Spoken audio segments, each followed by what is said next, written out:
Hello, Assalamu alaikum class. My name is Mohammad Hashim Zia and you are watching Mathflix by Hashim Zia. आज का जो हमारा topic है सर्कल्स का, सर्कल्स की वीडियो लेक्चर नंबर ए, यानी कि इस पर्टिकुलर टॉपिक के अंदर हम डिफरेंट टाइप के जो फॉर्मूलाज, डिफरेंट टाइप के जो न्यूमेरिकल, जो कॉन्सेप्शनल बेस्ड क्वेश्चन या एमसीक्यू सर्कल के टॉपिक के अंदर आते हैं, एटलीस्ट हम उनको लाजमी तौर पर पढ़ेंगे कि ये होते क्या हैं, कैसे आते हैं, क्या नहीं होते। जब मेरे पास सर्कल का नाम आता है तो सबसे पहला क्वेश्चन जो मेरे जहन में आता है वो ये होगा कि सर्कल होता क्या है। सर्कल के बारे में अगर मैं छोटी सी एक्सप्लेनेशन कर दूं, सर्कल एक ऐसी फिगर को कहते हैं कि अगर मैं एक जानिब एक पॉइंट बनाऊं और उस पॉइंट का डिस्टेंस हर तरफ से सेम ले लूं, उस पॉइंट का डिस्टेंस हर तरफ से सेम कंसीडर कर लूं और देन उन लाइंस को आपस में कंबाइन कर दूं, तो जो फिगर मुझे ऑब्टेन्ड होगी उस पर्टिकुलर फिगर का नाम होता है सर्कल। ये तो सर्कल की बेसिक डेफिनेशन हो गई कि सर्कल होता क्या है कि मैं एक पॉइंट ले लूँ और देन उन पॉइंट्स के इर्द गिर्द एक पर्टिकुलर डिस्टेंस के ऊपर चला जाऊँ और देन उन जॉइंट्स को आपस में कंबाइन कर दूँ, जो फिगर जो ऑब्टेन्ड होगी उस फिगर का नाम क्या होगा, सर्कल। अब मेरे पास एक पहला पर्टिकुलर टॉपिक आता है कॉर्ड ऑफ अ सर्कल। ये कॉर्ड ऑफ अ सर्कल क्या होती है? अगेन मैं एक सर्कल ड्रॉ करता हूँ, इस सर्कल के अंदर एक लाइन है, वो लाइन सर्कल के कोई भी दो पॉइंट्स को टच कर रही है, वो लाइन कोई भी सर्कल के दो पॉइंट्स को टच कर रही है इंटरनली, तो ये क्या होगी, उसकी कॉर्ड ऑफ अ सर्कल होगी।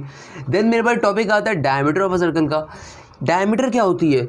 अगर मैं एक सर्कल ड्रॉ करूं और इस सर्कल के अंदर इसकी जो कॉर्ड हो वो हाईएस्ट डिस्टेंस के ऊपर हो, या इसकी कॉर्ड सेंटर ऑफ सर्कल से पास आउट हो रही हो। फॉर एग्जांपल सर्कल का सेंटर कहाँ है, यहाँ पे है सर्कल का सेंटर, और ये जो कॉर्ड है ये सेंटर से पास होते हुए दो पॉइंट्स को टच कर रही हो, तब जो लाइन ऑब्टेन्ड होगी उस लाइन को आप डायमीटर ऑफ अ सर्कल कहते हो।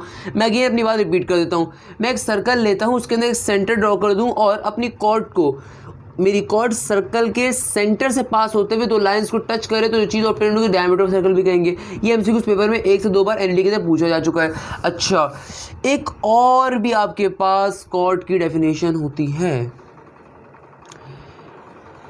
ये होती है आपके पास what is the minimum chord of a circle, यानी कि minimum chord of a circle आप क्या कहते हो, तो उसका नाम भी डायमीटर होता है। क्यों? क्योंकि सबसे मिनिमम डिस्टेंस आपके पास सेंटर के थ्रू ही होगा और कहीं से नहीं आ सकता, बाकी अगर जगह से सेम ही होगा या फिर बड़ा होगा, तो जो सबसे मिनिमम डिस्टेंस आपको मिल रहा होगा सेंटर के थ्रू, वही आपके पास डायमीटर ऑफ अ सर्कल कहलाता है, यानी मिनिमम डिस्टेंस भी कहला रहा होता है आपके पास।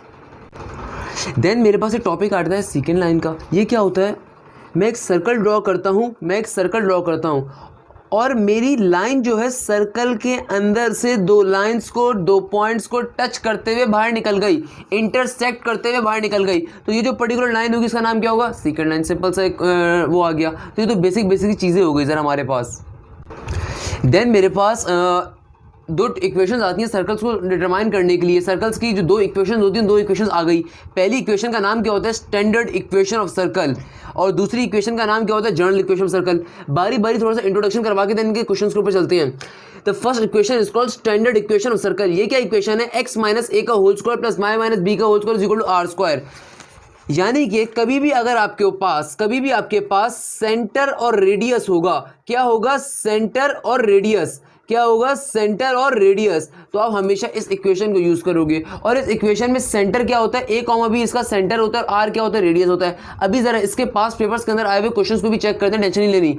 मगर स्टैंडर्ड इक्वेशन ऑफ सर्कल कब यूज होती है आपके पास, जब आपके पास centre of a circle given हो या फिर रेडियस गिवन हो। अगर गिवन होगा आप directly standard equation circle apply कर दोगे। अच्छा, देन मेरे पास एक और चीज होती है, एक और इक्वेशन की टाइप होती है सर्कल की, that is called general equation of circle. ये इक्वेशन क्या होती है, थोड़ा आपको याद आना चाहिए कि इक्वेशन क्या होती है, x square plus Y square plus 2gx plus 2fy plus c। यहाँ पे सेंटर क्या होता है, minus G comma minus F. यहाँ पे सेंटर पॉइंट क्या होता है, minus G comma minus F, और रेडियस क्या होता है, G square plus F square minus का c। अच्छा, मैं दो बातें क्लियर करना चाहूँगा इस पर्टिकुलर इक्वेशन और इस पर्टिकुलर इक्वेशन के दरमियान का डिफरेंस। मेजॉरिटी बच्चे को इन दोनों इक्वेशन के दरमियान का डिफरेंस का नहीं पता होता। बेटा, standard equation of a circle कभी भी सिर्फ उस सर्कल के क्वेश्चन में अप्लाई हो सकती है जिसके अंदर आपको सेंटर और रेडियस गिवन होगा। होगा, अपने मुंह से वो बोले कि यार सेंटर की वैल्यू रेडियस की वैल्यू, तो स्टैंडर्ड इक्वेशन को अप्लाई कर दोगे। और अगर आपको जनरल इक्वेशन अप्लाई करनी तब पड़ेगी जब आपके पास सेंटर और रेडियस ना गिवन और इसके अलावा कोई भी कंडीशन हो। मैं अगेन रिपीट कर देता हूं, अगर सेंटर और रेडियस आपको नहीं गिवन, उसके अलावा कोई भी कंडीशन हो, आप जनरल इक्वेशन में सर्कल अप्लाई करोगे हमेशा से। यहां पे सेंटर क्या होता है -g,f और रेडियस क्या होता है √g² + f² माइनस का c। मैं दो बातें क्लियर करना चाहूंगा जो मैंने कही। अच्छा, अगर कभी आपका सर्कल चलो प्रॉपर्टीज में बताता हूं, मैं प्रॉपर्टी से फिलहाल के लिए बस आपको ये बात पता होनी चाहिए कि आपका सेंटर क्या है -g, -f। ये -0 -f क्या आपका सेंटर और रेडियस क्या है g² + f² माइनस का c। तो आप नॉर्मली इस तरह के केसेस में क्या करते हो, आप g -f की वैल्यू निकाल लोगे, उसको रेडियस में डालकर डाल दोगे, और c क्या है, ये आपका कांस्टेंट की वैल्यू है। ये c क्या है, कांस्टेंट की वैल्यू क्या है। सारी चीज़ों को भी देख लेते हैं, टेंशन लेने की नीड नहीं है, इंशाल्लाह इन सारे टॉपिक को भी कवर कर रहे हैं। अच्छा, मेरे पास अब कुछ आते हैं मैथमेटिक्स स्पेशल पॉइंट्स। ये बहुत इंपॉर्टेंट एमसीक्यूज हैं जो कि मैंने अपने तरीके से अपनी ट्रिक्स के अंदर बयान करने की कोशिश करी। मेरे पास पहला आता है, अगर सर्कल कभी भी पास करे सेंटर से, if a circle passing through the centre. मेरे पास ये एक पॉइंट बहुत अच्छा आ रहा है, क्या कह रहा है, कभी भी आपके पास सर्कल पास कर रहा हो थ्रू सेंटर, तो इक्वेशन कंटेन नो कांस्टेंट। अच्छा, पहले जुमले को आप समझ लो। इस मैथमेटिक्स स्पेशल पॉइंट्स के अंदर जो 5 से 6 पॉइंट होंगे, ये 5 से 6 पॉइंट नहीं है, बल्कि नस्ट और एनईटी के पेपर में आने वाले 6 एमसीक्यूज हैं, जिनको मैंने आसान जबान में बयान करने की कोशिश करी। पहला पॉइंट मुझसे कह रहा है कि अगर सर्कल पास कर रहा है कभी भी सेंटर से, तो देखो मेरे पास ये ग्राफ है, ये क्या है मेरे पास ग्राफ। सर्कल कभी भी पास हो रहा हो सेंटर से, यानी कि सर्कल किससे पास कर रहा है, सेंटर से। इस तरीके से पास भी कर सकता है, ऊपर करिए, यानी कि सर्कल पास हो रहा है सेंटर से। कहाँ से पास कर रहा है, सेंटर से। तो उसकी इक्वेशन के अंदर कभी भी कांस्टेंट की वैल्यू नहीं होगी, यानी कि सर्कल की जो इक्वेशन आपको मिल रही होगी वो क्या मिल रही होगी, x² + y² प्लस का 2gx प्लस का 2fy = 0। जो प्लस का c होता है सर्कल की इक्वेशन के अंदर, अगर मैं इक्वेशन यहाँ पे एक बार ऊपर लिख दूं पूरी, क्या इक्वेशन होती है, x² + y² + 2gx + 2fy और प्लस का c = 0। तो ये c जो कांस्टेंट होता है ये उस इक्वेशन में कभी भी शामिल नहीं होगा। अगर आपको कभी ये कह दिया जाए कि सर्कल कहाँ से पास आउट हो रहा है, सेंटर से कभी पास हो रहा है आपका सर्कल, तो उसकी इक्वेशन के अंदर कभी कांस्टेंट नहीं हो सकता। अब आते हैं दूसरे पॉइंट के ऊपर, अगर मेरे सर्कल का सेंटर एक्स एक्सिस के ऊपर होगा तो वहां पे कोई भी वाई का पॉइंट नहीं होगा। सिमिलरली मेरा नेक्स्ट पॉइंट है, अगर मेरा सेंटर ऑफ अ सर्कल कहां पे हो, वाई के ऊपर, तो उसके अंदर एक्स का पॉइंट नहीं होगा। इन दोनों पॉइंट्स को समझाने से पहले मैं एक लॉजिक देना चाहूंगा। ये लॉजिक क्या होती है, बहुत ही आसान लॉजिक है। अच्छा, मुझे एक बात बताओ बेटा, अगर कभी ये ग्राफ है, ये क्या है मेरा ग्राफ, इस ग्राफ के ऊपर मेरी कोई लाइन, मेरा कोई पॉइंट एक्स एक्सिस के ऊपर एग्जिस्ट करता हूं। मैं अपनी बात को रिपीट कर देता हूं, मैं इन दोनों पॉइंट्स को समझाने के लिए कोई बात डिस्कस करना चाहता हूं। अगर मेरे ग्राफ के ऊपर एक्स एक्सिस के ऊपर कोई पॉइंट एग्जिस्ट करता है, तो मुझे एक बात बताओ, इस पर्टिकुलर पॉइंट के पास क्या चीज़ जीरो होगी। अगर मैं तुमसे कहता हूं कि एक पॉइंट है, ये एक्स एक्सिस के ऊपर एग्जिस्ट कर रहा है, तो इस पर्टिकुलर पॉइंट के पास क्या चीज़ जीरो होगी। आई होप आप सबका जवाब होगा सर इसके पास y की वैल्यू जीरो होगी। क्या चीज़ जीरो होगी, y की वैल्यू। मैं दोबारा रिपीट कर देता हूं, मैं कभी भी एक्स एक्सिस के ऊपर एक पॉइंट लेता हूं, सिंपल एक्स एक्सिस के ऊपर, तो उसके पास क्या चीज़ नहीं होगी, क्या चीज़ कभी वो एग्जिस्ट नहीं कर सकता, y की टर्म। तो यही एक्स एक्सिस की इक्वेशन होती है, यही एक्स एक्सिस की इक्वेशन हो जाती है। सिमिलरली अगर मैं कभी y एक्सिस के ऊपर कोई पॉइंट ले लेता हूं, मैं y एक्सिस के ऊपर कोई पॉइंट ले लेता हूं, तो मुझे बताओ इसके पास क्या चीज जीरो होगी। जाहिर सी बात है, इसके पास x की टर्म हमेशा जीरो होगी, यानी कि x की वैल्यू इस पॉइंट के ऊपर क्या होगी, जीरो होगी, क्योंकि y एक्सिस की लाइन है। तो यही इस y एक्सिस की इक्वेशन भी होती है, ये x = 0 बेसिकली y एक्सिस की इक्वेशन भी होती है। अब आ जाओ जरा क्वेश्चन की तरफ, क्या कह रहा है, if a centre of a circle is on the x axis, यानी कि सर्कल का सेंटर कहां बन रहा है, एक्स एक्सिस के ऊपर, तो उसकी जो इक्वेशन होगी ना, उसके पास कभी भी y की टर्म एग्जिस्ट नहीं करेगी, याद रख लेना। फॉर एग्जांपल मेरे पास मेरा एक ग्राफ आ गया, अब मैं एक सर्कल लेता हूं और इसका सेंटर कहां बन रहा है, इसका सेंटर बन रहा है एक्स एक्सिस के ऊपर, तो इस पर्टिकुलर सर्कल की जो इक्वेशन आएगी बेटा, वो क्या इक्वेशन होगी, वो इक्वेशन होगी x² + y² simple plus 2gx और प्लस का c is equal to 0। y वाली टर्म गायब हो गई, y वाली टर्म गायब हो गई। अच्छा, अगर आप में से कुछ लोगों के जहन के अंदर, हमारे पास बहुत अच्छे और बहुत खूबसूरत बच्चे होते हैं, तो अक्सर बच्चों के जहन में क्वेश्चन आता है, सर ये भी तो y की टर्म है, सर ये भी तो y की टर्म है, आपने तो यहाँ पे कहा था कांस्टेंट नहीं होगा, चलो इसका तो मसला नहीं है। सर यहाँ पे आपने कहा कि क्वेश्चन में सर आपने यहाँ पे पॉइंट एक छाप पे कहीं से लिख दिया कि अगर सर्कल का सेंटर एक्स एक्सिस पे एग्जिस्ट कर रहा होगा तो उसकी इक्वेशन के अंदर y की टर्म नहीं होगी, मगर आपने सही से नहीं छापा। देखे सर, आपने तो यहाँ पे y की वैल्यू लिखी हुई है, आप तो गलत पढ़ा रहे हैं, सही है ना। आपके जहन में हो सकता है क्वेश्चन आए, तो मैं इस क्वेश्चन को पहले ही एड्रेस कर देता हूँ कि इसको भी थोड़ी देर के लिए साइड पे रख दो, मैं इसको डिटेल में बताऊंगा जब सारे पॉइंट्स कवर करवा दूंगा।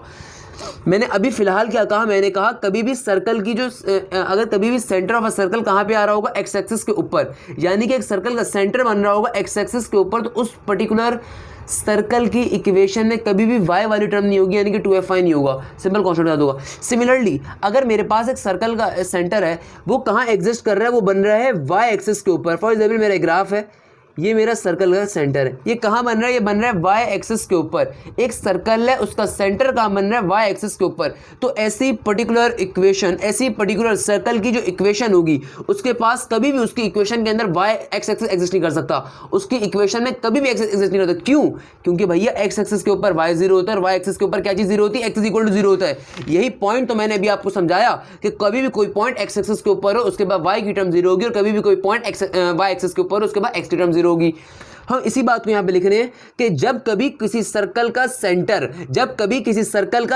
y एक्सिस के ऊपर एग्जिस्ट करता है, तो उसके पास x की टर्म हमेशा जीरो होती है। तो क्या इक्वेशन होगी, ये इक्वेशन होगी एक्स स्क्वायर प्लस का वाई स्क्वायर प्लस का 2fi प्लस का c इज इक्वल टू 0। क्या ये तीनों पॉइंट्स आपको समझ में आ गए? आई होप समझ में आ गए होंगे। पहला पॉइंट क्या था, पहला पॉइंट था कभी भी सर्कल पास कर रहा हो किसी सेंटर से, सर्कल कभी भी किसी सेंटर से पास कर रहा हो, सेंटर से मीन्स कि यार ओरिजिन के आसपास से किसी भी एक एक्सिस के मिड से कह सकते हो आप, सेंटर से पास आउट हो रहा हो आपका सर्कल, यानी कि ओरिजिन से, तो उसकी पर्टिकुलर उस ऐसे सर्कल की इक्वेशन के अंदर कभी भी कांस्टेंट नहीं होता, उसके इक्वेशन में कांस्टेंट नहीं होगा। ये आपकी नॉर्मल सर्कल की इक्वेशन थी, x² + y² 2g + 2fi + c, यानी कि कांस्टेंट यहाँ पे नहीं है। सिमिलरली कभी भी सेंटर ऑफ अ सर्कल कहाँ पर हो, एक्स एक्सिस के ऊपर हो, तो y की टर्म कभी भी सर्कल की इक्वेशन एग्जिस्ट नहीं करेगी, यानी कि 2fi 0 होगा। और सिमिलरली कभी भी आपके पास centre of a circle y axis के ऊपर एग्जिस्ट करता हो, तो ऐसे पर्टिकुलर सर्कल की इक्वेशन के अंदर x की टर्म मौजूद नहीं होगी। अच्छा, अब मैं जरा अगर उस थोड़े से उस क्वेश्चन को एड्रेस अभी भी नहीं करता, अगले मजीद 2 पॉइंट्स के बाद उस पर्टिकुलर आपके क्वेश्चन को एड्रेस करता हूं कि सर यहां पे y स्क्वायर की टर्म कैसे आ रही है। अच्छा, अब मेरे पास क्या कह रहा है, मेरा चौथा एमसीक्यूज जो एक आता है पेपर के अंदर अक्सर, क्या कह रहा है, अगर कभी भी सेंटर ऑफ अ सर्कल कहां पर हो, ओरिजिन के ऊपर, यानी कि अगर कभी भी आपका सेंटर ऑफ अ सर्कल कहां पर एग्जिस्ट कर रहा हो, ओरिजिन के ऊपर आपका सेंटर बन रहा हो, तो ऐसी पर्टिकुलर इक्वेशन में ना x की वैल्यू होगी ना y की वैल्यू होगी। तो इक्वेशन क्या बन रही होगी, इक्वेशन बन रही होगी एक्स स्क्वायर प्लस का वाई स्क्वायर प्लस का c is equal to 0, simple. अच्छा, मैं दोबारा रिपीट करता हूं, फिर इस इक्वेशन को समझाता हूं। क्या कहा, मैंने कहा कभी भी अगर आपका सेंटर ऑफ अ सर्कल, कभी भी आपके सर्कल का सेंटर कहां आ रहा हो, ओरिजिन के ऊपर, कभी भी आपके सर्कल का सेंटर ओरिजिन के ऊपर बन रहा हो, तो ऐसे पर्टिकुलर सर्कल की इक्वेशन में ना तो x की टर्म होगी ना y की टर्म होगी। सिंपल इक्वेशन क्या होगी, x² + y² + c is equal to 0। अब आपके जहन में क्वेश्चन आना चाहिए, सर जरा ये बात तो बताएं कि जब यहाँ पे कोई टर्म y की इन्वॉल्व नहीं कर रही थी, अब यहाँ पे y स्क्वायर क्यों था? जब यहाँ पे कोई टर्म x की नहीं, तो यहाँ पे x स्क्वायर कैसे था? और जब आपने खुद कहा कि कोई टर्म x और y की एग्जिस्ट नहीं कर रही, जब आपका सर्कल का सेंटर ओरिजिन के ऊपर होगा, तो x स्क्वायर और y स्क्वायर कैसे आ रहे हैं? तो अल्लाह के बंदो, हम इन x स्क्वायर और y स्क्वायर की बात शुरू से कर भी नहीं रहे थे, हम सिंपल x और y की बात कर रहे होते। अगर अभी तक आपने मेरा कॉनिक सेक्शन की मेरी तीनों वीडियोस पैराबोला, हाइपरबोला, एलिप्स की नहीं देखी, तो काइंडली जाके पहले व्यू वो करें। क्यों? क्योंकि उसके अंदर मैंने साथ इन तीनों के कुछ आइडियाज दिए। अक्सर पेपर के अंदर एक इक्वेशन दे दी जाती है, मैं इसको यहां पे एक्सप्लेन कर देता हूं। अक्सर पेपर के अंदर इक्वेशन दे दी जाती है और आपसे कहा जाता है कि डिटरमाइन करके बताओ इनमें से सर्कल की इक्वेशन कौन सी है, इनमें से पैराबोला की इक्वेशन कौन सी है, इनमें से हाइपरबोला की इक्वेशन कौन सी है, या फिर इनमें से एलिप्स की इक्वेशन कौन सी है। या फिर इक्वेशन दे दी जाएगी और पूछा जाएगा कि आया ये पैराबोला की इक्वेशन है, आया ये एलिप्स की इक्वेशन है, आया ये सर्कल की इक्वेशन है, या आया फिर ये किसी और टर्म की इक्वेशन है। तो आपको पहले तो ये बात पता होनी चाहिए कि इक्वेशन सर्कल की क्या होती है, नॉर्मल इक्वेशन, पैराबोला की, हाइपरबोला, एलिप्स की। तो काइंडली पहले वो व्यू लाजमी कर लिएगा। मैं ज़्यादा डिटेल में नहीं जाता, सिंपल सी बात करता हूँ। सर्कल की जो इक्वेशन होती है बेटा, सर्कल की जो इक्वेशन होती है, इसकी दो बुनियादी कंडीशंस होती हैं, दो बुनियादी कंडीशन होती हैं। इसकी कंडीशन नंबर 1 ये होती है कि इसकी इक्वेशन के अंदर चाहे दुनिया इधर से उधर हो जाए, एक्स स्क्वायर और वाई स्क्वायर का लाजमी मौजूद होना होगा, चाहे सेंटर ओरिजिन के ऊपर हो ना हो, चाहे सेंटर एक्स एक्सिस के ऊपर हो ना हो, चाहे सेंटर वाई एक्सिस के ऊपर हो ना हो। सर्कल की इक्वेशन की बुनियादी शर्त यह है कि इसकी इक्वेशन के अंदर एक्स स्क्वायर और वाई स्क्वायर दोनों का एग्जिस्ट होना, दोनों का मौजूद होना बहुत जरूरी है। जिस तरह इंसान का जिंदा रहने के लिए दिल का मौजूद होना बहुत जरूरी है, दिमाग का मौजूद होना, दिमाग का छोड़ दो, दिल का मौजूद होना और उस दिल का पंपिंग करना ब्लड को, ये सब जरूरी होता है। वैसे ही सर्कल की इक्वेशन का सर्कल बनाने के लिए, उसकी इक्वेशन को सर्कल कहलाने के लिए, उसकी इक्वेशन में एक्स स्क्वायर और वाई स्क्वायर लाजमी मौजूद होंगे। तो हम यहाँ पे जितनी भी बात कर रहे थे एक्स और वाई की, ये मौजूद होगा नहीं मौजूद होगा, एक्सेट्रा मौजूद होगा, वो सिर्फ 2gx और 2fy के रेफरेंस से हो रही थी। एक्स स्क्वायर और वाई स्क्वायर के रेफरेंस से कभी बात नहीं हो रही थी। मैं पहले रिपीट कर देता हूँ, एक्स स्क्वायर और वाई स्क्वायर लाजमी तौर पर मौजूद होते हैं और इनका मौजूद होना शर्त है सर्कल की इक्वेशन के अंदर।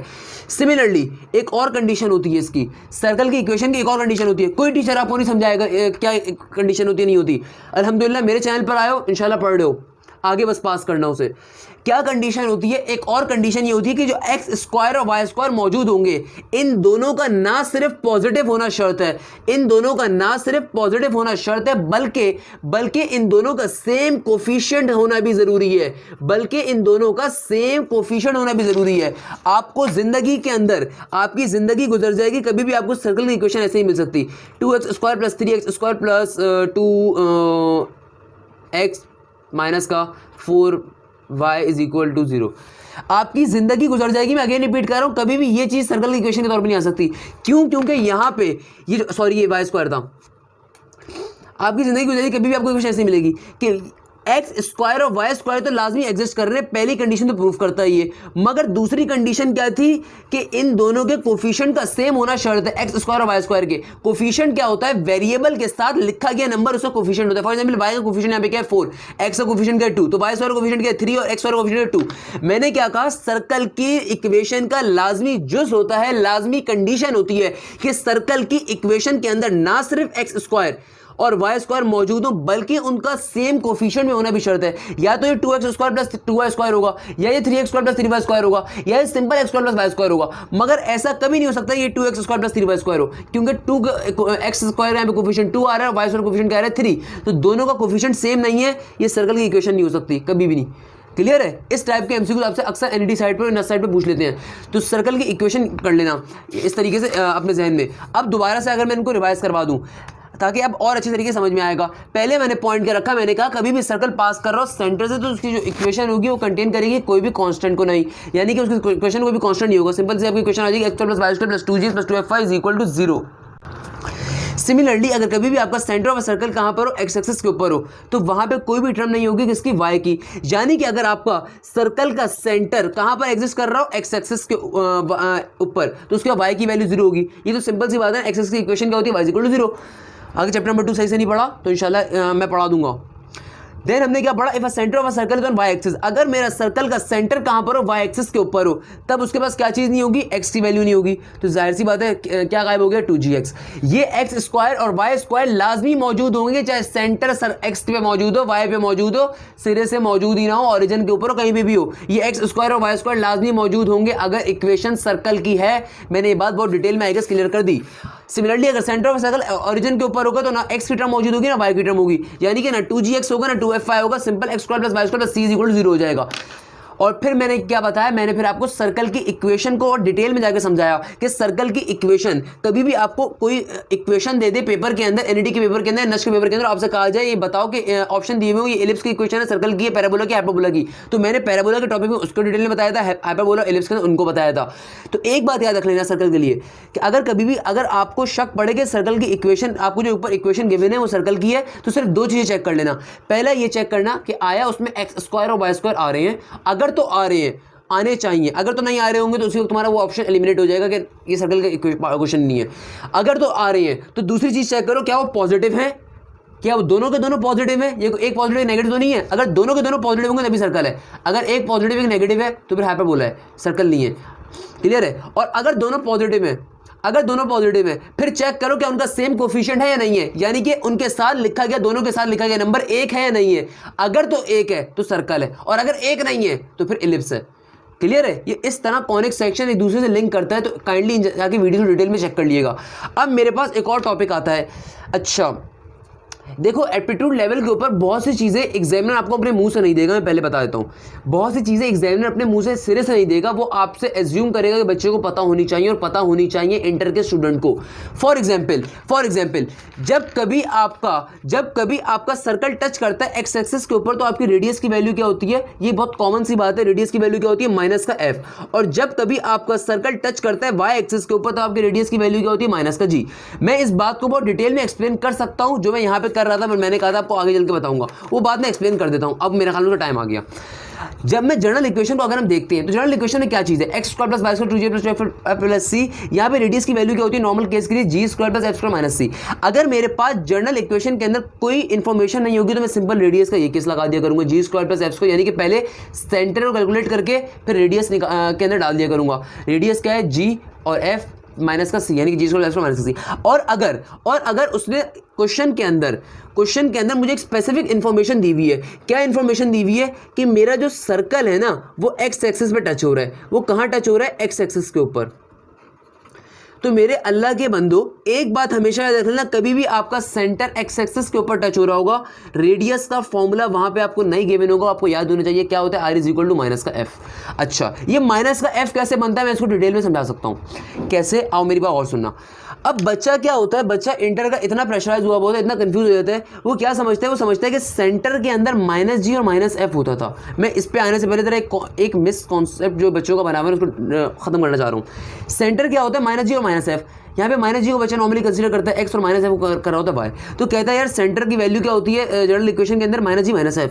तो रेडियस अगर एक्स एक्सिस पे टच कर रहा होगा तो जाहिर सी बात है रेडियस की वैल्यू क्या होगी? माइनस का जी। और अगर वाई एक्सिस के ऊपर रेडियस टच कर रहा होगा तो रेडियस की वैल्यू होगी माइनस का एफ, जो कि बिल्कुल गलत होती है, यस। एज अ स्टूडेंट मैंने भी अपने जमाने में इसको एक्स और वाई करके याद रखा था कि सेंटर क्या माइनस जी का माइनस है, तो मैं सोचता था ये माइनस जी एक्स के ऊपर है और माइनस एफ के वाई के ऊपर। तो रेडियस जब कभी एक्स एक्सिस पे टच करेगा तो आपके पास रेडियस माइनस जी नहीं होगा, बल्कि क्या होगा? माइनस का एफ। ये माइनस का एफ कैसे है, आओ इसको समझ लेते हैं।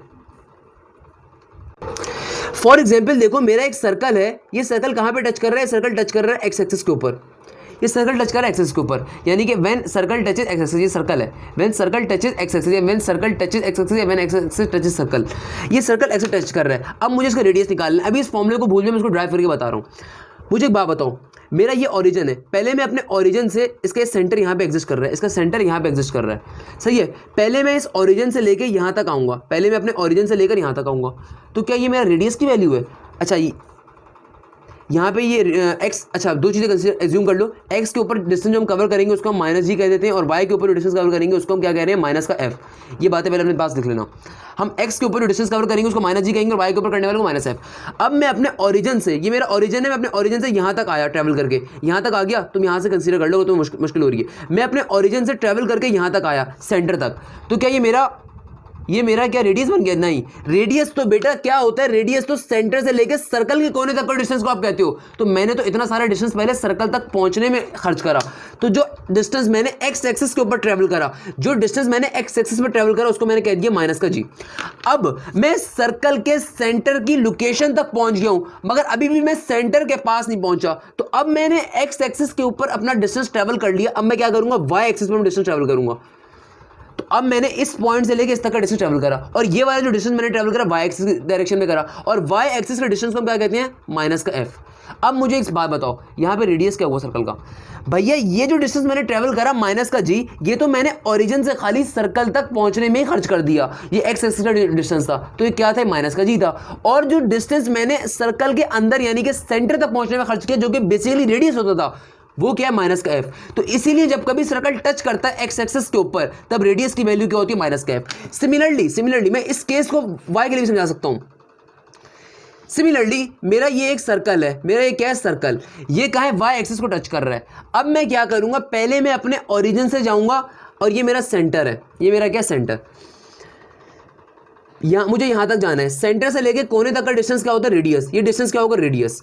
अब मुझे क्या करना है, मुझे ये करना है कि मुझे पहले तो ओरिजिन से लेके जाना है इस पर्टिकुलर पॉइंट तक। अब ये जो मैंने डिस्टेंस ट्रैवल करा, ये सर्कल के अंदर तो ट्रैवल नहीं करा, ये सर्कल के सेंटर से लेके कोने तक का डिस्टेंस तो नहीं है, ये तो ओरिजिन से लेके खाली उस पॉइंट पे पहुंचने का डिस्टेंस है जहां से मुझे सेंटर की रहनुमाई मिल सकेगी। तो ये डिस्टेंस कैसा डिस्टेंस है, वर्टिकल डिस्टेंस है। वर्टिकल डिस्टेंस मेरे पास क्या होता है, वाई एक्सिस डिस्टेंस माइनस का एफ, तो ये तो डिस्टेंस हो गया माइनस का एफ। अब मैं इस पॉइंट पे जब पहुंच गया तो मैं यहाँ पे ट्रैवल कर रहा हूँ सेंटर तक। अब जो डिस्टेंस आया मेरे पास, ये मेरा रेडियस है, और ये कैसा डिस्टेंस है, ये एक्स एक्सिस के ऊपर डिस्टेंस है क्योंकि हॉरिजॉन्टल है, तो कैसा है, एक्स एक्सिस का, और एक्स एक्सिस का डिस्टेंस क्या होता है मेरे पास, माइनस का जी। तो इस तरीके से आपके पास ये केसेस बनते हैं कि जब कभी आपका सर्कल टच कर रहा होता है एक्स एक्सिस के ऊपर तो रेडियस की वैल्यू क्या होती है आपके पास, हमेशा माइनस का एफ, और जब कभी आपका सर्कल टच कर रहा होता है वाई एक्सिस के ऊपर तब रेडियस की वैल्यू आपको मिल रही होती है माइनस का जी। ये बहुत इंपॉर्टेंट केसेस हैं, आपको समझ में आने चाहिए कि बेटा हम क्या करते हैं, पहले हम ओरिजिन से कोने तक जाएंगे, उसके बाद हम रेडियस के अंदर ट्रैवल करेंगे। जो रेडियस में ट्रैवल करेंगे वो हमारा रेडियस होगा।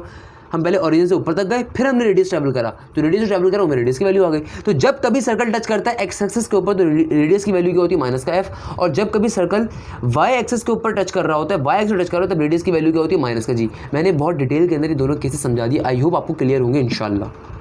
अच्छा, अब मेरे पास कुछ केसेस आते हैं कि अगर आपने अक्सर क्वेश्चन देखे होंगे कि आपके पास क्वेश्चन आते हैं एमसीक्यूज कि पॉइंट जो है आपका वो प्रेजेंट सर्कल के ऊपर कर रहा है, आउटसाइड सर्कल कर रहा है, इनसाइड सर्कल कर रहा है। तो ये केसेस क्या होते हैं, आओ उसको समझ लेते हैं।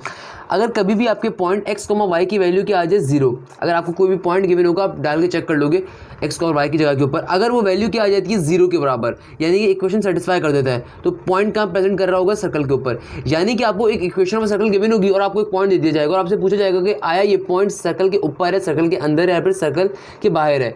तो आप उस इक्वेशन, उस पॉइंट को सर्कल की इक्वेशन में डालकर चेक करोगे, अगर 0 = 0 आपका आंसर आ जाता है तो इसका मतलब क्या, पॉइंट प्रेजेंट कर रहा है सर्कल के ऊपर, यानी कि सर्कल के ऑन द सर्कल।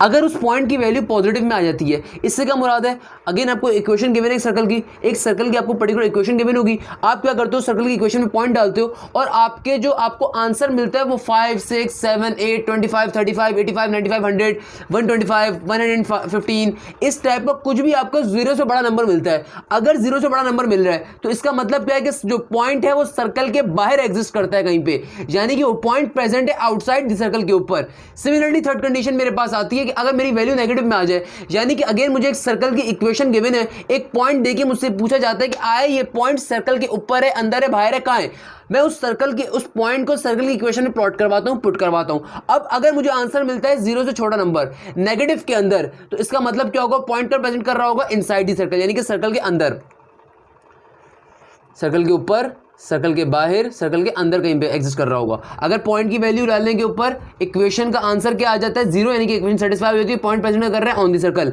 अगर पॉइंट की वैल्यू क्या आ जाती है पॉजिटिव, तो पॉइंट का प्रेजेंट कर रहा होगा आउटसाइड द सर्कल। पॉइंट की वैल्यू क्या आ जाती है नेगेटिव, तो पॉइंट का प्रेजेंट कर रहा होगा inside the circle. Simple c point है। अच्छा, किसी भी सर्कल के ऊपर कोई भी सर्कल हो मेरे पास और उसके ऊपर क्या हो 4 पॉइंट्स लाई करते हो, कोई भी मेरी सर्कल है और उसके पास क्या हो 4 पॉइंट्स लाई करते हो, तो ऐसे पर्टिकुलर सर्कल को हम कैसे सर्कल कहते हैं, कॉन्साइक्लिक सर्कल कहते हैं। एमसीक्यूज ये इस टाइप का एमसीक्यूज भी एनईटी साइड पे पूछा जा चुका है। एक सर्कल है उसके ऊपर 4 पॉइंट्स लाई कर रहे हैं, जो क्या कहेंगे कॉन्साइक्लिक। और कॉन्सेंट्रिक सर्कल क्या होता है, ये एक बहुत अच्छी टर्म है। कॉन्सेंट्रिक सर्कल का टॉपिक आई होप इंटर में आप लोगों ने पढ़ा होगा, अगर नहीं पढ़ा था कोरोना की वजह से नहीं पढ़ पाए तो मसले की बात नहीं है। देखो कॉन्सेंट्रिक सर्कल कहते हैं, मैं एक सर्कल ड्रॉ करता हूँ, मैंने खूबसूरत सर्कल ड्रॉ कर दिया, मेरी ड्राइंग वैसे बहुत ख़राब है। अब मैं इसी के प्रकार को, फॉर एग्जाम्पल मेरा प्रकार है, प्रकार से मैंने उसकी निब से अपनी रेडियस सेट करके एक सर्कल ड्रॉ कर दिया। अब मैं क्या करता हूँ, मैं सर्कल की लेंथ को इंक्रीज कर रहा हूँ, मैं रेडियस इंक्रीज कर रहा हूँ, मगर जो मेरा सेंटर है ना वो सेंटर मैंने इधर ही रखा, यानी कि प्रकार की निब को मैंने अगेन इस सेम सेंटर पे रख के एक और सर्कल ड्रॉ कर दिया। अब इन दोनों सर्कल में खास बात क्या है, इन दोनों सर्कल क्या रेडियस तो डिफरेंट है ऑब्वियसली। फॉर एग्जांपल इस सर्कल का रेडियस क्या होगा 2 सेंटीमीटर और इस सर्कल का रेडियस क्या होगा 4 सेंटीमीटर या 5 सेंटीमीटर। इन दोनों सर्कल का रेडियस तो डिफरेंट है मगर इन दोनों का सेंटर सेम है। तो ऐसे दो सर्कल जिनका सेंटर सेम हो, जिनका ओरिजिनेटिंग पॉइंट सेम हो, तो ऐसे सर्कल को क्या कहते हैं कॉन्सेंट्रिक सर्कल। और ऐसे सर्कल की खास बात होती है, ये खास बात क्या होती है कि ऐसे दोनों सर्कल्स की इक्वेशन सेम होंगी हमेशा, यानी कि x² + y² + 2gx plus 2fy, यहाँ तक की इक्वेशन सेम होगी, खाली डिफरेंस जो आएगा उनकी इक्वेशन के अंदर वो किसका आएगा, कांस्टेंट फिगर का। ये कांस्टेंट दोनों की चेंज होगी क्योंकि रेडियस का डिफरेंस तो कांस्टेंट नंबर चेंज होगा। मैं दोबारा रिपीट कर देता हूँ, मैं एक सर्कल लेता हूँ, मैं प्रकार खोल के उस सर्कल को ड्रॉ करता हूँ। अब मैंने अपने प्रकार की लेंथ को इंक्रीज कर दिया, एक्सटेंड कर दिया, मगर मैंने अपना सेंटर पॉइंट जहां पे पहले प्रकार की प्रकृति वहीं पे रख के एक और सर्कल ड्रॉ करा है। तो इन दोनों सर्कल में खास बात क्या है, ये खास बात है कि इन दोनों का सेंटर सेम है। क्या सेम है, सेंटर इन दोनों का सेम है, मगर रेडियस ऑब्वियसली डिफरेंट है। तो ऐसे दो सर्कल जिनका सेंटर सेम है उनको हम कॉन्सेंट्रिक सर्कल कहते हैं। और कॉन्सेंट्रिक सर्कल्स की इक्वेशन जो होती है उनमें सब चीजें सेम होती हैं सिवाय कांस्टेंट वैल्यूज के। तो अक्सर आप लोगों को एमसीक्यू इतने अच्छे वाले और मलाई वाले एमसीक्यूज आ जाते हैं पेपर के अंदर कि इक्वेशन दे दी जाती है और कहा जाता है इसका कॉन्सेंट्रिक इक्वेशन बताओ, या एक दो सर्कल से इक्वेशन कही भी है, क्वेश्चन में कहा जाता है कि दो सर्कल्स हैं वो कॉन्सेंट्रिक है, एक की इक्वेशन दे दी दूसरे की बताओ। तो एक बात याद रख लेना बेटा, एक बात याद रख लेना, किस तरीके से सही अपने ऑप्शन के ऊपर पहुंचोगे, बारी बारी चारों इक्वेशन चेक करना। यहां तक की टर्म आपको जो क्वेश्चन में इक्वेशन दी हुई होगी उससे सिमिलर होनी चाहिए। यहां तक की वैल्यूज दोनों इक्वेशन की सेम होंगी, सिर्फ कॉन्सेंट्रिक सर्कल्स जो होते हैं उन दोनों की इक्वेशन में सिर्फ डिफरेंस क्या होता है, कांस्टेंट का, बाकी पूरी इक्वेशन सेम होती है। तो इस तरीके से आप काट के एलिमिनेट करके सारे ऑप्शन अपने सही ऑप्शन पहुंच सकते हो। क्लियर है? और अगर कांस्टेंट निकालना नहीं आता तो भी कांस्टेंट चेक कर लेते कैसे क्या निकलेगा क्या नहीं होता। क्लियर है? वैसे इतना डिटेल में पूछेगा नहीं। अब आते हैं जरा अपने कुछ और न्यूमेरिकल बेस एमसीक्यूज के ऊपर। मेरे पास अब पेपर का पहला क्वेश्चन आता है, इस इक्वेशन ऑफ सर्कल से स्टार्ट कर रहे हैं, देन अभी टेंजेंट ऑफ सर्कल के ऊपर भी इंशाल्लाह जाएंगे, टेंशन नहीं लेनी, पहले हल्के टॉपिक से स्टार्ट कर रहे हैं। क्या कह रहा है, what coordinate the centre. Again बहुत अच्छा क्वेश्चन है, आपसे क्या कह रहा है, सेंटर के कोऑर्डिनेट्स बताओ, आपको इक्वेशन दे दी। तुम्हारा क्या ख्याल है, क्या मैं इंटर वाले मेथड को फॉलो करूँगा, कंपेयर करवाने वाला, मैं ये सब चीज़ें नहीं करवाता। मैं नॉर्मल टीचर्स और मुझ में फ़र्क है, अल्हम्दुलिल्लाह मुझ में उनमें फ़र्क होता है, और ये फ़र्क आप महसूस करते हो तभी तो मेरे पास पढ़ने के लिए आते हो। क्या है, what coordinate of the centre of the circle x square plus Y square minus का 10 प्लस 6 प्लस 18।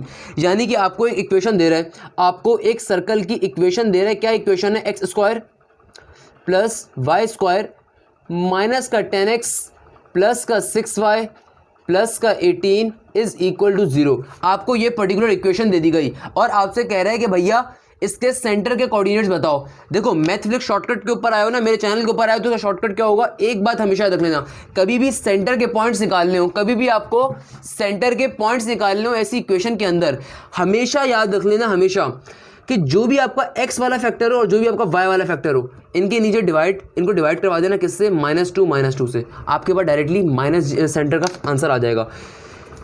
क्या है आपके पास x का फैक्टर माइनस का 10x और y क्या है प्लस का 6y। मैंने क्या कहा, कभी भी आपको इक्वेशन का सेंटर निकालना हो, कंपेयर शंपेयर करवाने का सब भूल जाओ, डायरेक्टली आप क्या करो, सेंटर निकालने की तरफ जाओ। एप्टीट्यूड में इतना टाइम नहीं होता बेटा कि आप ये सब काम करोगे। आपने क्या करना है, आपने डिवाइड दोनों को x वाली टर्म को भी माइनस से डिवाइड करवाना है और y वाली टर्म को भी माइनस से डिवाइड करवा देना है। क्या हो जाएगा, ये हो जाएगा 5 माइनस का 3, 5 माइनस का 3, और ये डायरेक्टली आपके पास सेंटर आ गया। अब कुछ माइनस का साइन लगाने की जरूरत नहीं है, ये डायरेक्टली आपके पास -2 डिवाइड करवाने पे डायरेक्टली आपके पास सेंटर के कोऑर्डिनेट्स आ गए। Option number C will be your answer. मगर अगर आप सोचना चाहते हो, समझना चाहते हो कि मैंने ये ट्रिक कैसे परफॉर्म करी, मैं आपको बता देता हूँ, कोई मसले की बात नहीं है। दो बातें याद रखिएगा। पहली बात तो ये, अगर आपको इस इक्वेशन को कंपेयर करवाते हो इसकी नॉर्मल जनरल इक्वेशन के साथ, क्या होगी general equation, x square plus Y square plus का 2gx प्लस का 2fy प्लस का c इज इक्वल टू 0। अब आपको फॉर एग्जांपल क्वेश्चन में क्या कह रहा है, सेंटर निकालने के लिए मैं आपको प्रॉपर मेथड बता रहा हूं, जिस मेथड को मैं फॉलो नहीं करता। मैंने आपको शॉर्ट ट्रिक बता दी, क्या बताई कि x और y वाले टर्म को डिवाइड बाय -2 करवा देना, तो आपके पास डायरेक्टली सेंटर की वैल्यू आ जाया करेगी। मगर प्रॉपर मेथड क्या होता है, जब आप कंपेयर करवाते हो, कंपेयर करवाने के बाद g के सामने जो टर्म होती है उसको लेते हो और fy के सामने वाली टर्म को आप ले लेते हो, यानी कि g के सामने क्या होगा x और fy के सामने क्या होगा, ऑब्वियसली y वाली जो भी टर्म होगी, इन दोनों को जब आप डिवाइड करवाते हो 2 से, तो यहाँ पे आपका आंसर क्या आ रहा होगा, -5 और 3। अब आप बोलोगे सर आपका तो आंसर 5 -3 आया था, यहाँ पे तुम्हें -5 3 मिल रहा है। सर आपको तो यानी कि ट्रिक गलत हो गई, आपकी तो ट्रिक गलत हो गई, यहाँ पे तुम्हें -5 3 मिल रहा है। तो अल्लाह के बंदो आपका सेंटर का पॉइंट होता क्या है, आपका सेंटर का जो पॉइंट होता है, ये पॉइंट क्या होता है, -g माइनस का f। यानी कि आप पहले g f को यहाँ पे फाइंड करने के बाद माइनस से मल्टीप्लाई करोगे तो क्या हो जाएगा, प्लस का 5 -3। मैंने ये सारा काम करने से आपको बचा लिया। मैंने क्या कहा कि भैया तुम्हें कोई ज़रूरत नहीं है, तुम पहले एक बार अपनी इक्वेशन लिखो, फिर उसमें से x और y वाली टर्म्स को निकालो, फिर उसको कंपेयर करवाओ जनरल इक्वेशन की x और y वाली टर्म के साथ, फिर सेंटर का पॉइंट निकालने के लिए दोनों तरफ माइनस माइनस से मल्टीप्लाई करवाओ। अरे इतना बड़ा काम करने की नीड क्या है, जब मैथफ्लिक्स के ऊपर आए हो तभी तो शॉर्ट ट्रिक पढ़ने के लिए आए हो।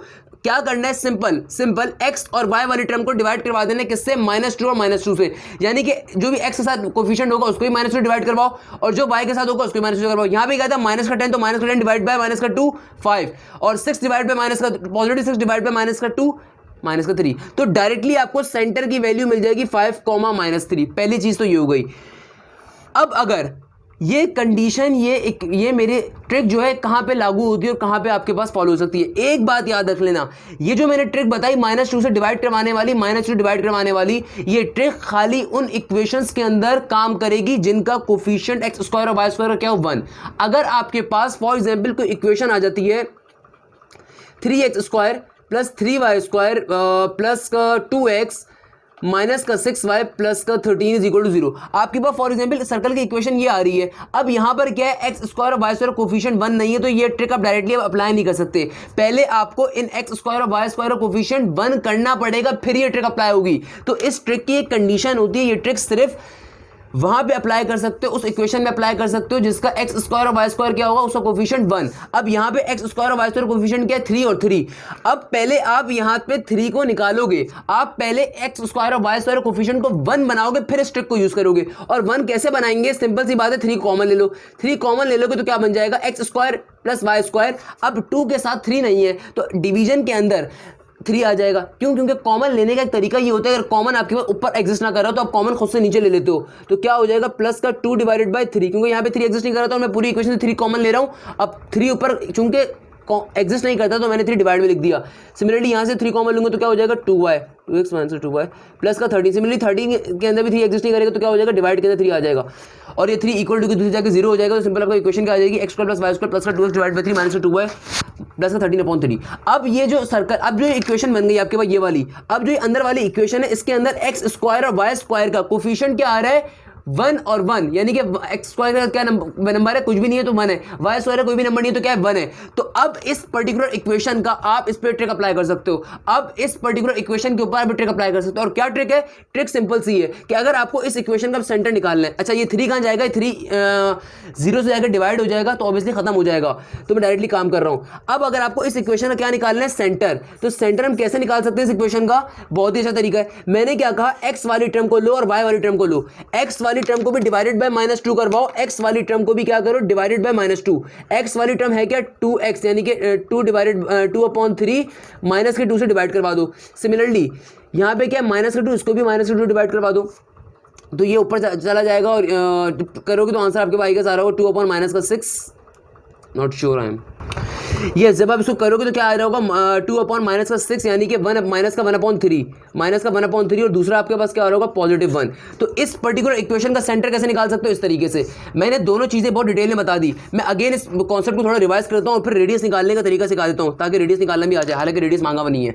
मैंने 2 चीजें आपको सिखाई। मैंने पहली चीज क्या बताया कि कभी भी आपसे कहे coordinate of the centre of a circle निकालो, यानी कि कोऑर्डिनेट सेंटर का सर्कल निकालने का आपसे कह दिया जाए, तो आप क्या करोगे, आप एक छोटी सी शॉर्ट ट्रिक अप्लाई करोगे। आपके पास जो भी x का वेरिएबल होगा और जो भी आपका x का कोफिशिएंट होगा, जो भी y का कोफिशिएंट होगा, आप उन दोनों को -2 डिवाइड करवा दोगे, आपके पास डायरेक्टली सेंटर की वैल्यू आ जाएगी। There is nothing to compare it with general equation, आपको कंपेयर करवाने की नीड ही नहीं है, आप डायरेक्टली निकाल सकते हो। मगर मैंने क्या कहा, इस पर्टिकुलर ट्रिक की एक कंडीशन है। क्या कंडीशन है, ये ट्रिक आपसे कहती है कि यार मैं तुम्हारा काम आसान कर दूंगी, मैं 2 मिनट के 2 सेकंड के अंदर सारा काम कर दूंगी, मगर एक कंडीशन है, वो क्या कि x² और y² के साथ 1 होना चाहिए, इनका कोफिशिएंट क्यों नहीं 1।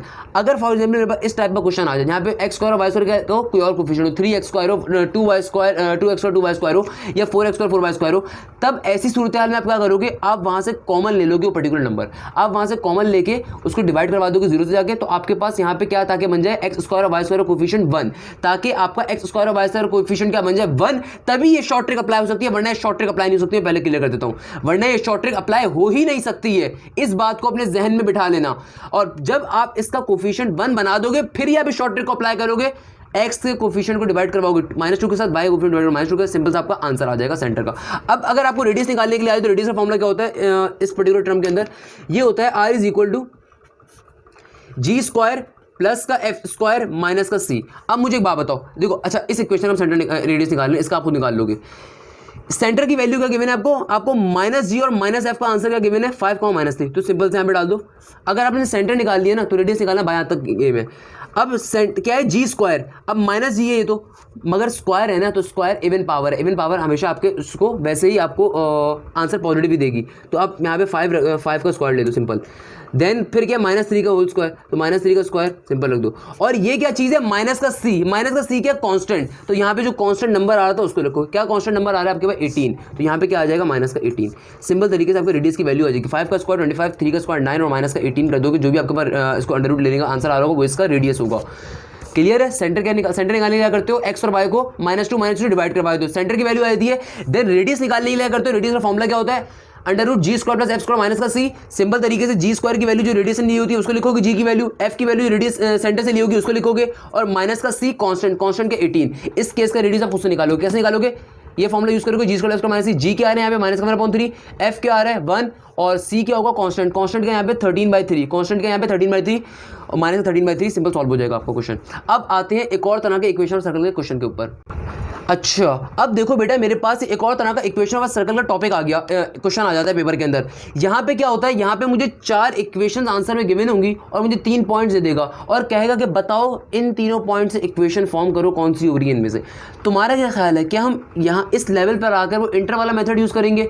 इंटर में हम क्या करते थे, अगर आपने किसी भी चैप्टर में 7 पढ़ा वो इंटर के अंदर क्या करते थे, पहले इस पॉइंट को डाल देते जनरल इक्वेशन के अंदर, x² + y² + 2gx + 2f + c के अंदर, फिर इस पॉइंट को डाल देते, एक और इक्वेशन बनती थी, फिर इस पॉइंट को डाल देते, एक और इक्वेशन बनती थी। इस तरह आप 3 इक्वेशन फॉर्म करते थे, इस तरह 3 इक्वेशन फॉर्म करते थे। फिर इनको साइमल्टेनियसली सॉल्व करते थे, पहली 2 इक्वेशन सॉल्व करते थे, पहली और तीसरी को सॉल्व करते थे। पहली दूसरी से आपको मिलता था अल्फा इक्वेशन, पहली तीसरी से आपको मिलता था बीटा इक्वेशन, फिर साइमल्टेनियसली सॉल्व करते थे दोनों फर्दर, तो आपको एक वैल्यू मिलती थी जी की, फिर उसको डाल देते f, एक और इक्वेशन में तो f मिलता था, फिर इन दोनों को डाल देते पहली इक्वेशन के अंदर तो आपको c मिलता था।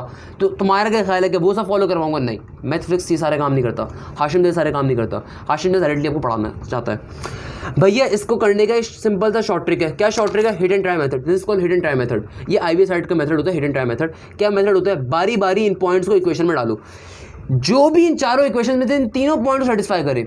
मैं दोबारा बात रिपीट करता हूँ, बारी बारी इन तीनों पॉइंट्स को इस इक्वेशन में भी डालो, इस इक्वेशन में भी डालो, इस इक्वेशन में डालो, इसमें भी डालो। इन चारों में से कोई एक इक्वेशन ऐसी लाजमी होगी जो इन तीनों पॉइंट्स को सेटिस्फाई करती होगी। अच्छा अब बच्चा क्या करता है, यहाँ पे गलती करता है। बच्चा आधी बात सुनता है हिट एंड ट्राई मेथड की, वो चेक करता है पहला पॉइंट डाल के पहली इक्वेशन के अंदर सेटिस्फाई नॉर्मली हो जाती है, सही है ना। पहला पॉइंट फॉर एग्जांपल डाल के चेक करो, हो सकता है सेटिस्फाई हो जाए। वो दूसरा पॉइंट डाल के चेक करता है, दूसरा पॉइंट भी सेटिस्फाई हो रहा है। वो तीसरा पॉइंट डालने की जहमत गवारा नहीं करता, वो तीसरा पॉइंट डालने की जहमत गवारा नहीं करता, वो आगे बढ़ जाता है। हो सकता है तीसरा पॉइंट सेटिस्फाई ना हो रहा हो, अगर मुझ जैसा टीचर होगा वो लाजमी इस टाइप का क्वेश्चन देगा हिट एंड ट्राई मेथड के ऊपर, क्योंकि जाहिर सी बात है जब कुछ भी नहीं करना, कैलकुलेटर में डाल के वैल्यू निकाली तो फिर किस बात की मसला है तुम लोगों को यार। तो ये काम ना करना, तीनों के तीनों पॉइंट्स को डाल के आपने चेक करना है, तीनों के तीनों पॉइंट्स से सेटिस्फाई होना लाजमी है। ऐसा नहीं हो सकता कि 2 पॉइंट सेटिस्फाई हो रहे हो एक ना हो रहा हो, ऐसा कभी नहीं हो सकता। तीनों के तीनों पॉइंट सेटिस्फाई होंगे तो आपकी सर्कल की इक्वेशन ट्रू होगी। इसमें डाल के चेक करोगे, हो सकता है ये इक्वेशन सेटिस्फाई सिर्फ 1 पॉइंट कर रही हो सकता है इक्वेशन 1 पॉइंट भी ना कर रही हो सकता है ये इक्वेशन 2 पॉइंट कर रही हो, तब भी इक्वेशन आपकी करेक्ट नहीं होगी। हो सकता है ये वाली इक्वेशन आपकी तीनों के तीनों पॉइंट्स को सेटिस्फाई कर दी और यही आपका आंसर भी फिर होगा। मुझे नहीं पता, मैंने चेक नहीं करा, आप चेक कर लिएगा तीनों के तीनों पॉइंट्स को डालकर। इस तरीके से आप सर्कल इक्वेशन कर रहे हो। तो यहाँ पे मैंने लेक्चर वीडियो नंबर सर्कल की पहला पार्ट कंप्लीट करा। अब आपसे इंशाल्लाह मुलाकात होगी सर्कल की वीडियो नंबर 2 के अंदर। उस वीडियो में क्या खास बात है और इसमें खास बात है, इसमें तो ज़्यादातर हमने बेसिस पढ़ा था, इंपॉर्टेंट MCQs पढ़े थे, इंट्रोडक्शन पढ़ा था, थोड़ा सा किस टाइप के MCQs पेपर आते हैं उसको करा था मैंने। इसमें बेसिक जो आपका मेहनत करी वो सारी की सारी मेहनत करी स्ट्रक्चर के ऊपर, सर्कल का स्ट्रक्चर समझ सके बच्चा, और 2-3 इंपॉर्टेंट क्वेश्चन देखे हम लोगों ने। नेक्स्ट जो हम वीडियो करने वाले हैं वो टेंजेंट ऑफ अ सर्कल के ऊपर है, वो इक्वेशन और नॉर्मल ऑफ अ सर्कल के ऊपर है। वो पेपर नस्ट के अंदर बहुत ज़्यादा आते हैं, वो पेपर NED के अंदर बहुत ज़्यादा आते हैं। आपको आइडिया होगा मैं किस टॉपिक की बात करूँ। तो इंशाल्लाह उस टॉपिक को पहले एक्सप्लेन करेंगे, फिर उनके पास पेपर के क्वेश्चन देखेंगे। जब तक के लिए खुदा हाफिज़, जज़ाकल्लाह, thank you so much. Hashim दिया साइनिंग ऑफ फ्रॉम दिस।